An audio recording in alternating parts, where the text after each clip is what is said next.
Ready to stop endlessly searching for your friends on Instagram and finally connect with them? Let's dive right into how to sync your contacts with Instagram to easily find and follow the people you already know. First, locate the Instagram app on your phone's home screen. Once you're in Instagram, tap on your profile picture in the bottom right corner. Then tap the three horizontal lines in the top right corner to open the menu. Scroll down the menu options and tap on Settings. This will take you to Instagram's Settings page. In the Settings menu, scroll down until you find the Account option and tap on it. Within the Account settings, look for the Contacts Syncing option and tap on it.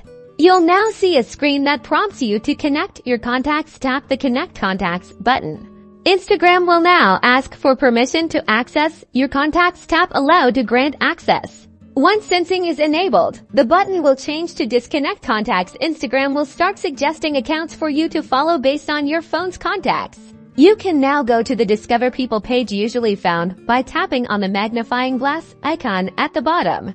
Then looking for the Discover People option to find and follow the suggested accounts. And that's it. You've successfully synced your contacts with Instagram, making it easier to connect with friends and family. Now, start exploring and growing your network.